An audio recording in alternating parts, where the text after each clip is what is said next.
নমস্কার বন্ধুরা, প্রিয়াঙ্কাস কিচেনে আপনাদের সবাইকে স্বাগত।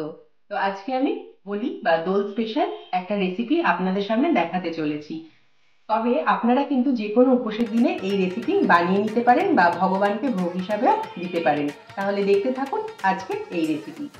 এখানে একটা প্যান বসিয়ে নিয়েছি আর নিয়ে নিয়েছি 1 চামচ ঘি। ঘিটা মেল্টও হয়ে গেছে। এটা দেশি ঘি নিয়েছি আমি। আর এখানে 1 বাটি মাখানা নিয়েছি।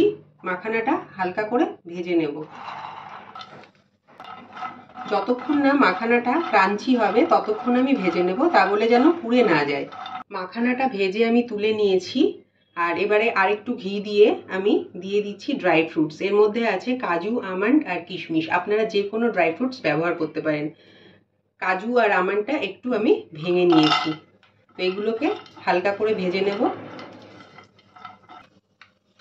এখানে আমি হাফ লিটার দুধ নিয়ে নিয়েছি।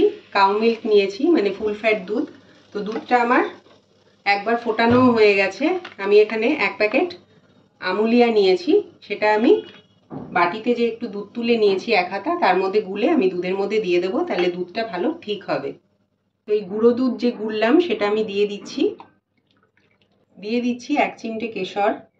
আপনারা গুলেও দিতে পারেন, আমি ডাইরেক্ট দিয়ে দিলাম। এবার ভালো করে মিক্স করে দেবো। 2টো গোটা এলাচ আমি ফাটিয়ে দিয়ে দিলাম দুধের মধ্যে। দুধটা দেখুন আমার অনেকটাই ঘন হয়ে গেছে। বন্ধুরা, আমি কিন্তু এটা স্পেশালি করছি হোলির জন্য, হোলি বা দোল আমাদের সামনেই যে উৎসব আছে আর কি। কিন্তু আপনারা যে কোনো উপোসের দিনে বা ভগবানকেও কিন্তু ভোগ হিসাবে এই রেসিপি আপনারা করে দিতে পারেন। তো দুধটা আমার অনেকটা ঘন হয়ে গেছে।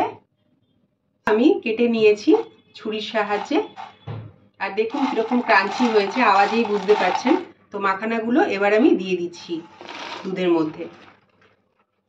এখানে আমি চিনি গুঁড়ো করে নিয়েছি, আপনারা এমনি চিনিও দিতে পারেন।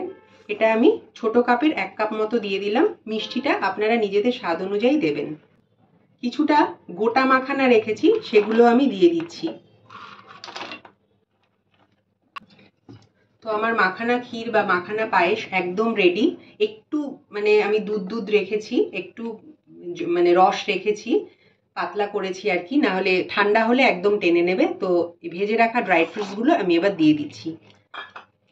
বন্ধ করে দেবো আর কিছুক্ষণ স্ট্যান্ডিং টাইমে রেখে ঠান্ডা করে তারপরে আমি গরম পরিবেশন করব। তো বন্ধুরা, তৈরি হয়ে গেছে আমার আজকের এই মাখানা রেসিপি। মাখানা ক্ষীর বা মাখানা পায়েস যাই বলতে পারেন। তো আমার মতো করে বাড়িতে একবার অন্তত ট্রাই করবেন। আর যদি ভালো লাগে একটা লাইক শেয়ার করতে ভুলবেন না। আর পাশের বেল বাটনটা প্রেস করে সাবস্ক্রাইব করতেও ভুলবেন না। সাবস্ক্রাইব করে দিলে কি হবে, নিত্য নতুন আমার যে কোনো রান্নার ভিডিও তৎক্ষণাৎ আপনাদের ফোনে পৌঁছে যাবে। তাহলে এখানেই শেষ করছি। আপনারা ভালো করে হোলি বা দোল কাটান। নমস্কার।